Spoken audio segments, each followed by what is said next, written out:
This is the BittBoy. Now, last year, actually right at the end of December 2017, I took a look at the original BittBoy that they had sent out, and I was a bit confused about what it was supposed to be because it came with a bunch of weird games on it. It was like 301.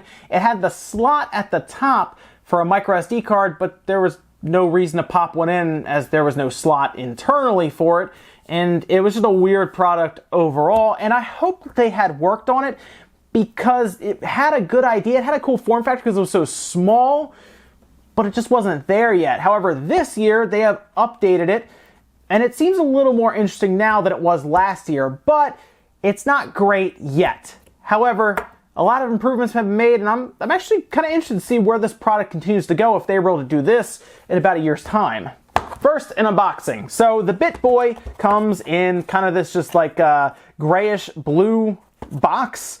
It obviously shows a Game Boy on the side here that you can kind of tell what it's themed around, and then there's Pokemon playing directly on it. This does not come with any games on it at all. You have to get your own games, have them as backups, then you can play them on here. That's basically the way this works. This is essentially an emulator that you play in the form of a Game Boy. And that's one of the reasons I really was interested in this. Now, it does support external micro SD card, NES games, Famicom, Game Boy Color. Game Boy has headphone jack. You can do save states on it. 2.4-inch IPS screen, which sounded really cool, but we're going to talk about that more a little later. Full screen or original resolution display, screen brightness, 700 milliamp hour rechargeable lithium battery, and then 2 to 3 hours of battery life with TV out. That battery life is another issue. I wish it was like 5 to 6 hours, but I guess just because of the form factor, that's just what they could go with. But we'll get into that as well.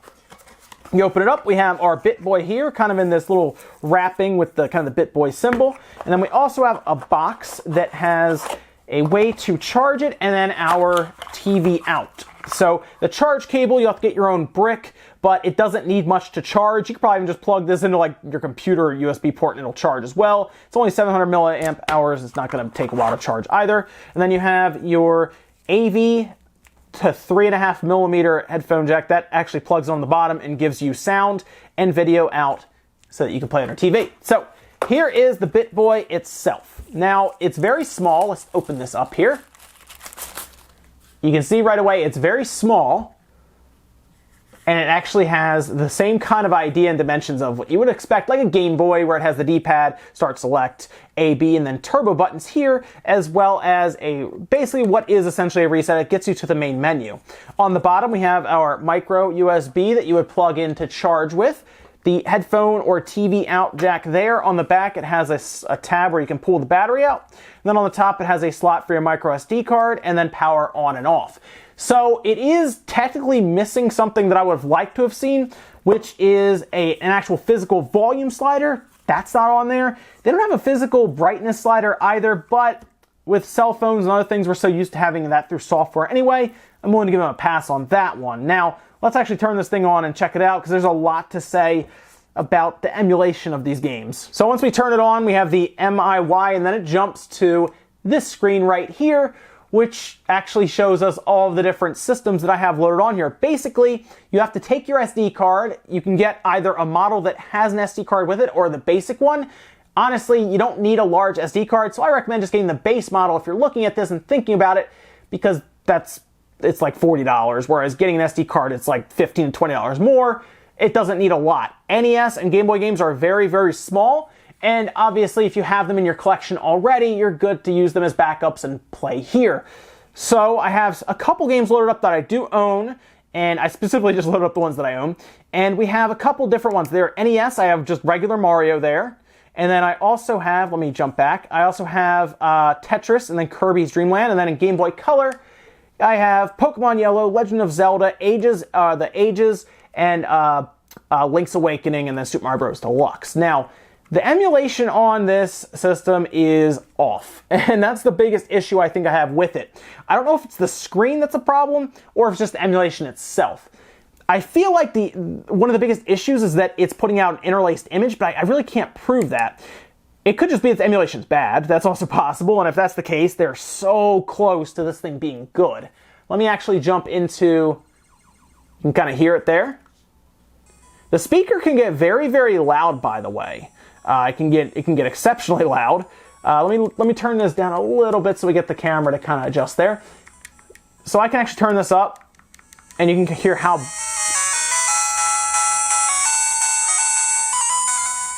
This is a very loud speaker, by the way. So we get in here. It might be kind of hard to see on this screen, which is... that's right. You have to go through all this again. Let me set all this up, actually, and I'll show you what I'm talking about. So I've set it up now. I'm past like the opening of Pokemon. And the thing that really gets me about this is the emulation is really bad, I guess, or there's something with the screen, because I also tried it through AV out and it did the exact same thing. And I'm talking about as I move, there's this weird shimmering effect, almost like screen tearing, but not quite. Because I did the other system earlier at one point, the Soldier system, and that had obvious screen tearing. It's not quite screen tearing. It's almost like it's an image that is not progressive. It's like interlaced and it's moving, and you can really see it on certain parts. And again, I checked it out through AV and it did the same thing. Let me see if through this camera you guys can get an idea at all as to what I'm talking about. When I move, the screen itself has noticeable juddering, and like the floor models and stuff will start to like cut, and it's very weird because you can see how bright this screen is. The screen looks great otherwise. Like if I just sit here, it looks good. But then once I start moving, it really becomes apparent that there is either something wrong with the screen or the emulation. I think it's the emulation though, because let me jump you over to some video that I captured of this same part, and you can clearly see the actual emulator to the left is just the standard one, and then to the right you have this one, and you can see that there is something going on here, and I don't know what it is exactly, but it's very, very noticeable to the point where it actually affects your experience when you're playing on this or when you're playing on AV out. And it's not just Game Boy or Game Boy Color games, it's the NES games do the same thing. When I was playing a very fast game like Mario, it was the same deal.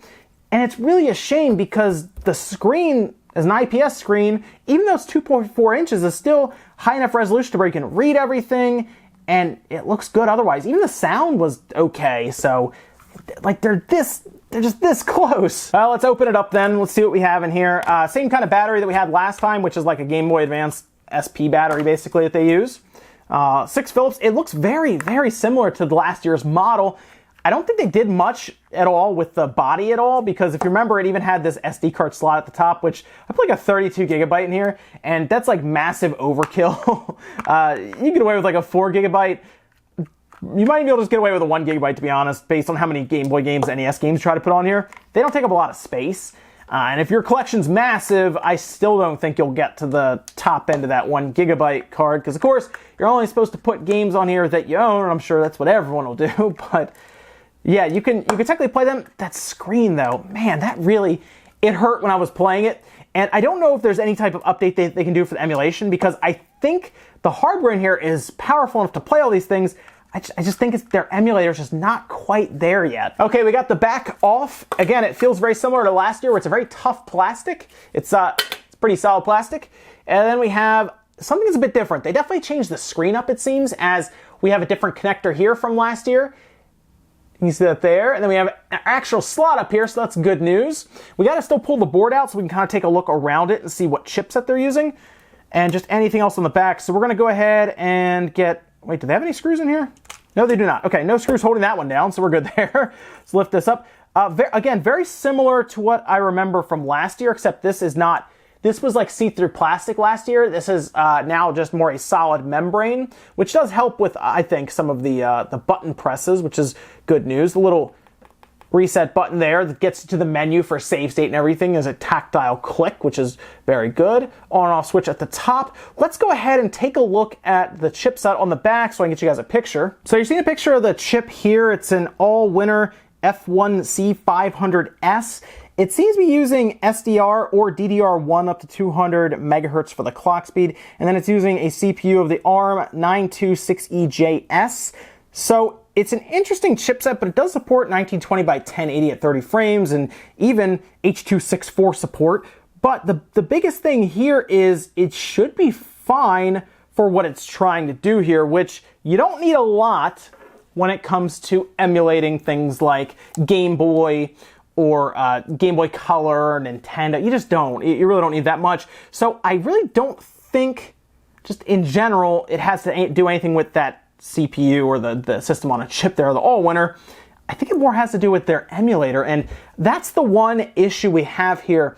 It's not a pleasant experience when you are playing on the go, and it's definitely not a good experience when you're playing hooked up to your TV, mostly because of what appears to be screen tearing or just some weird issue with the movement and motion when you're playing the game, especially a faster game. I think you're okay with Pokemon, but it was still very noticeable. Now I'm going to put this back together as we're kind of talking a bit more about this. They seem pretty excited about it because they've obviously, that's the thing I want them to know, they've made some strides here that I'm really happy to see. Right? Because if you go back to a lot of our videos, we all talked about how we wished it had an SD card slot. It now has one. We kind of wish the screen was a bit better. Technically, the screen on this is good. Like, they're so close. They're right there. If they release another model next year, and I hope they do, and I hope they continue to improve on it, I would like to see the emulation just be a better experience. I think the form factor is small enough for a lot of people to be pocket size, which I think is the idea. So I think a lot of people will be okay with that. The price itself actually isn't too bad at $40 right now for one of these guys, with basically the ability to play all different Game Boy, Game Boy Color, and NES games you have in your library. I just want them to work a bit more going forward on the emulation and just making it run better on their system. Because if this thing ran the games well, and it has that IPS screen, and it has this form factor, maybe longer battery life. I'm looking for like 5 to 6 hours. I think it'd be better rather than 2 to 3. They really have something here. One other thing I'd like to see them do is have HDMI out for the device. So instead of having AV, I think HDMI would be way better, and I think would go a long way for it. But again, that's kind of another thing they have here, is it being AV. So if they get HDMI going, then we're really talking then. And that, ladies and gentlemen, is the BittBoy. It's an interesting idea that has been improving and evolving, and I would like to see it continue to do so because I think they're getting close. And honestly, if they could put out a product that has this type of screen, but just with better emulation, HDMI out, I think it's worth a buy. As it stands now, you'd have to kind of be able to deal with some weird emulation and some oddities when you're playing the game. But if you want something in this form factor where it's very small and the screen's very bright, you can look into this. Again, you can also look into a Game Boy Advance SP, but you'll have to make sure you have your large library of games kind of with you. Again, this plays NES, Game Boy, and Game Boy Color in a very small package with your own SD card, so it's very appealing for that. So I hope they continue doing it, because I'll be happy to look at it every year if they do keep improving it. Thanks guys for watching. If you enjoyed this video, hit the like button. It does help out. And let me know what you think about the BittBoy, and get subscribed for anything with gaming news and technology teardowns and reviews. And I'll see you guys in the next video.